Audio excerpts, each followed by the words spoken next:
She married the man of her dreams, a pastor, a man who stood before hundreds, preaching love and faith. But soon, she found herself trapped in a nightmare she couldn't escape.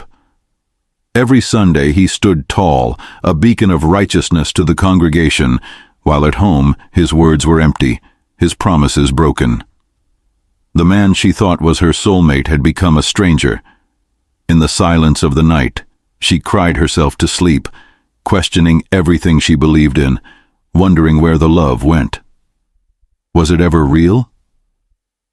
But what no one knew, what she didn't even want to believe, was the dark truth behind her husband's life.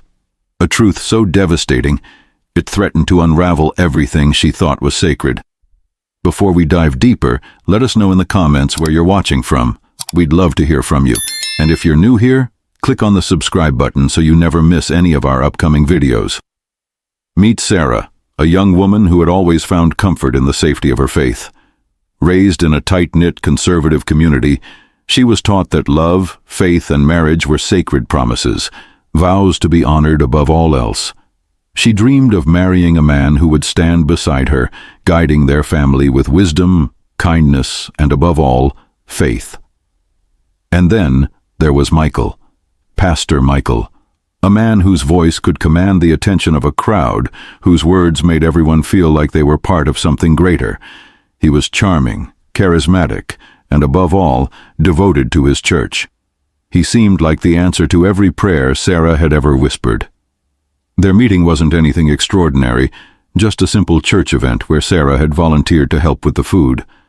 Michael was there, as he always was, offering words of encouragement to the congregation, his smile lighting up the room. But when their eyes met, something shifted. Sarah felt it instantly, a spark, an unspoken connection. Michael approached her with ease, his smile disarming, his presence comforting. They talked for hours that day. He shared his vision for the church, for the community, and Sarah felt an overwhelming sense of peace. Here was a man who wasn't just a leader by title. He truly believed in what he preached. He made her feel seen, heard, and valued. As they spent more time together, Michael seemed to be everything Sarah had ever dreamed of, a man of integrity, faith, and strength. He was everything she prayed for, handsome, godly, compassionate, and ready to lead. He promised her a future built on love, faith, and shared dreams. But what Sarah didn't know, what no one could have known, was that Michael's devotion to the church wasn't just a calling, it was a mask.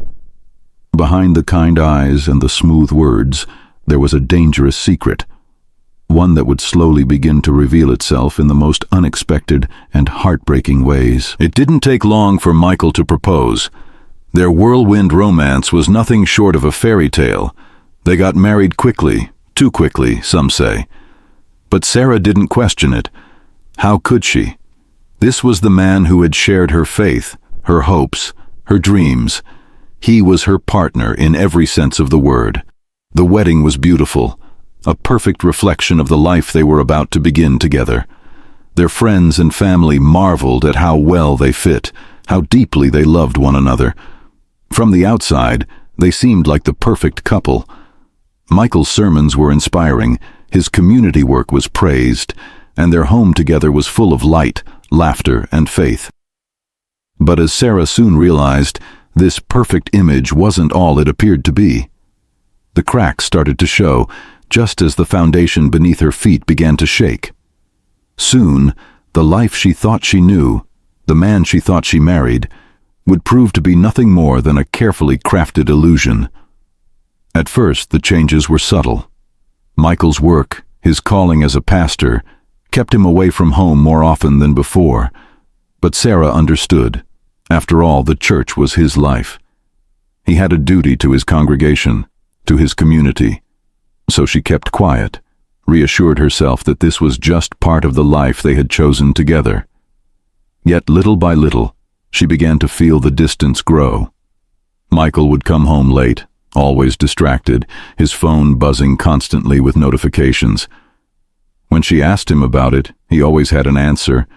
"It's ministry stuff," he'd say. "You know how it is, babe. There's always someone needing advice, a late-night prayer request.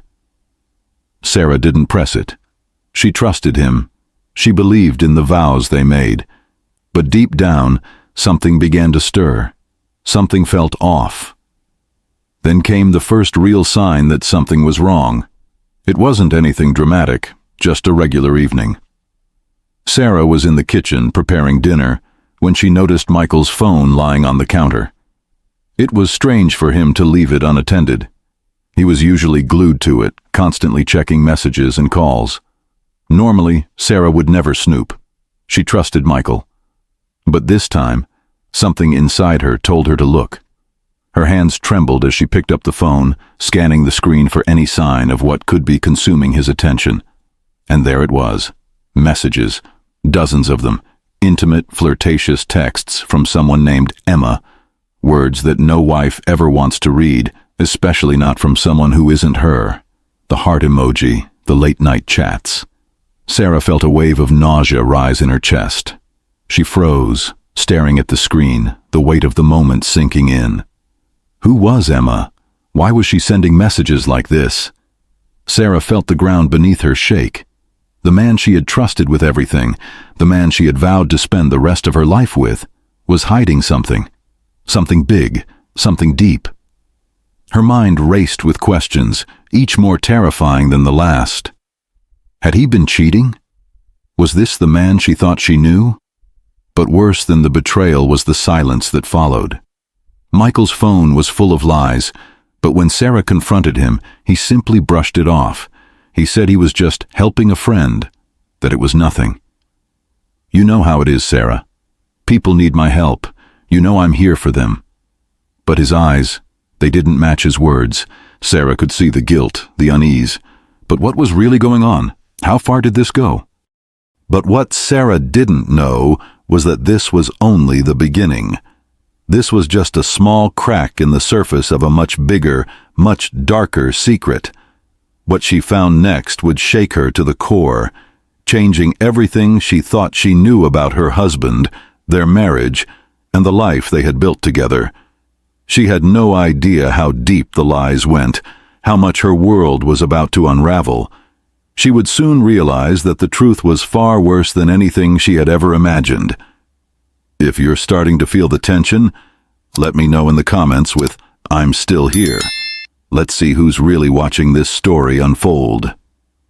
One night, after a particularly long day of ministry, Michael came home looking exhausted, but Sarah could tell something wasn't right. She had grown accustomed to his late nights, the endless meetings, the ministry calls. But tonight, he seemed different, distant, almost nervous. He walked into their living room, his eyes darting away from hers as soon as they met. The usual warmth in his smile was gone. Instead, there was an unease, a tension hanging between them. Michael set his briefcase down and immediately grabbed his phone from his jacket pocket, his fingers moving quickly across the screen, like he was trying to distract himself from something. When Sarah asked him about his day, he gave short, distracted answers. Something in his behavior made her uneasy.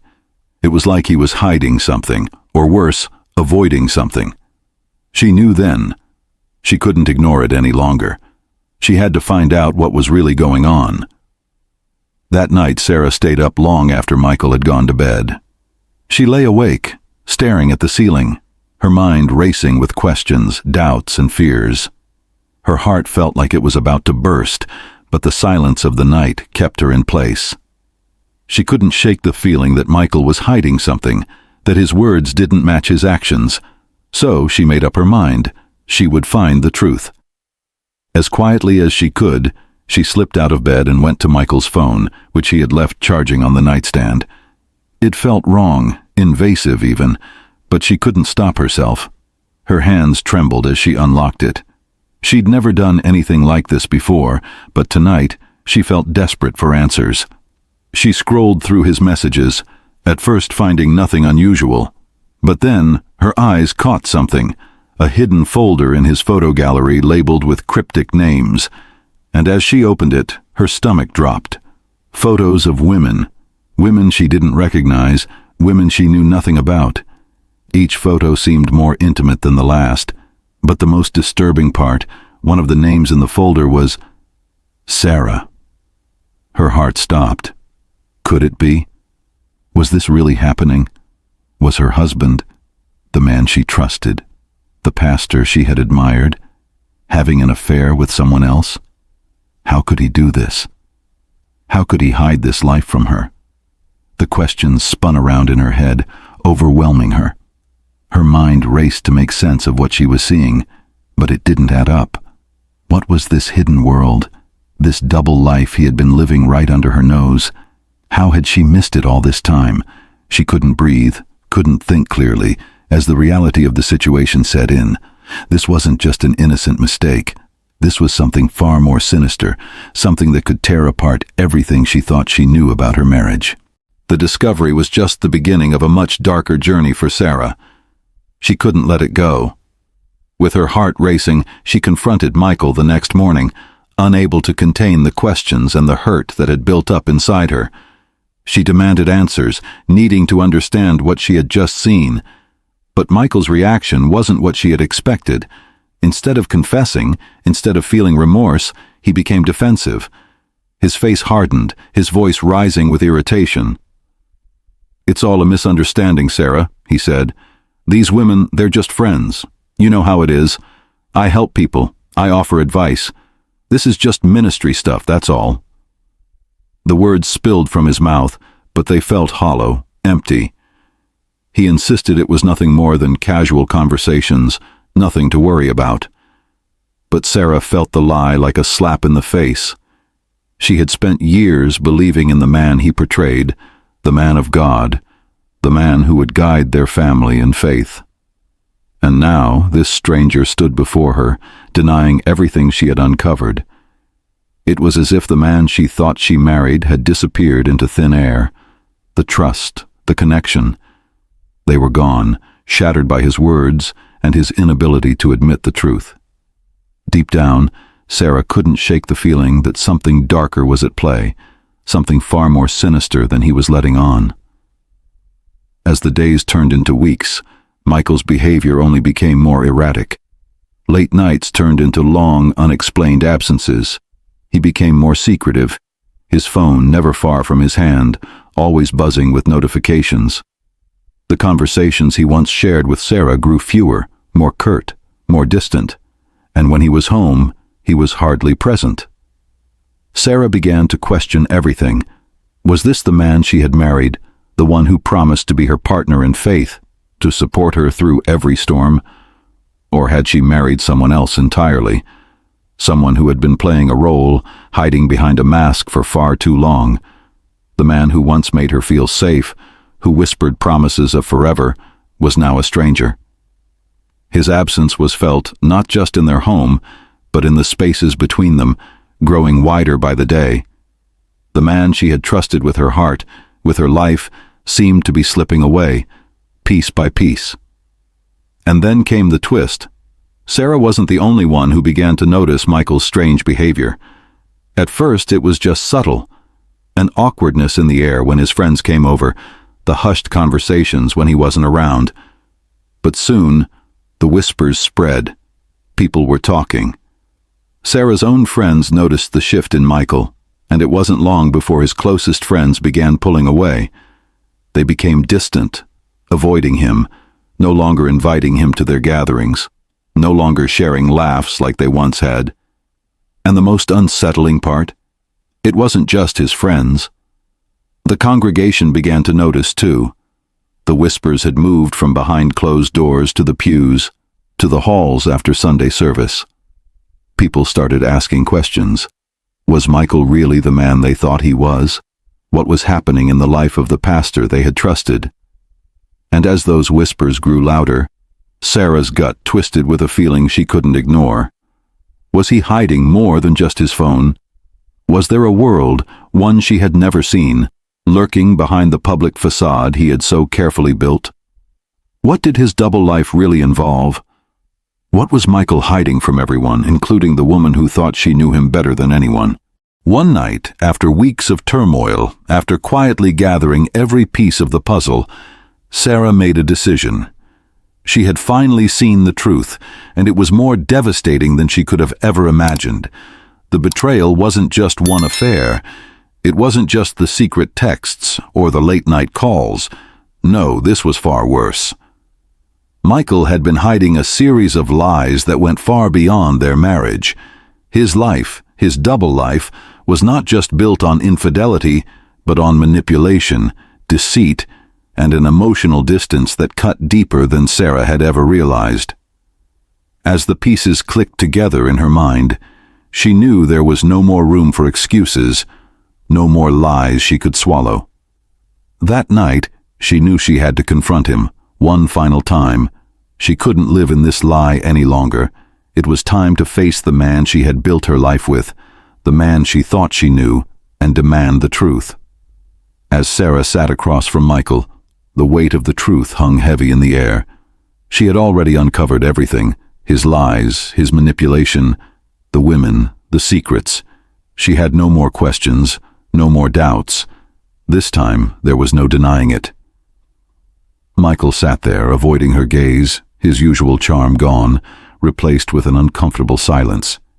Sarah took a deep breath, her voice calm but firm. "I know everything, Michael. It's all come out."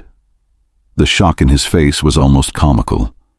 For a moment, he seemed like he wanted to say something, defend himself, but he knew it was over. His eyes flickered, and in that moment, Sarah realized something even more painful than his betrayal. He wasn't sorry. He wasn't even regretful. She had loved this man, trusted him, and yet he was a stranger now. Her heart shattered in that instant, but she didn't cry. She didn't scream. She didn't need to. Instead, she stood up, her legs shaking slightly, but her resolve steady. With the weight of her broken heart, she walked to the door. She turned to him and said three words that would forever change the course of her life. "I'm done here." The divorce papers came shortly after. It wasn't easy, of course. Michael tried everything: manipulation, guilt trips, promises to change. He begged her to stay, to work things out. But Sarah had already made up her mind. There was no going back. The woman she was when she walked down that aisle was gone. The woman standing now was someone stronger, someone who understood that her peace and sanity were worth more than staying in a broken, toxic marriage. She had to walk away, not just for her own well-being, but for her future. Sarah knew that if she stayed, she would only lose herself more. So she signed the papers, sealed the deal, and walked away from a life that no longer served her. It was the hardest decision she had ever made, but also the most liberating. Sometimes the hardest thing a woman can do is to walk away, to stop trying to fix what's already broken. If you've ever been in a situation where you had to make a tough decision to walk away from a toxic relationship, let us know in the comments below. We want to hear your story.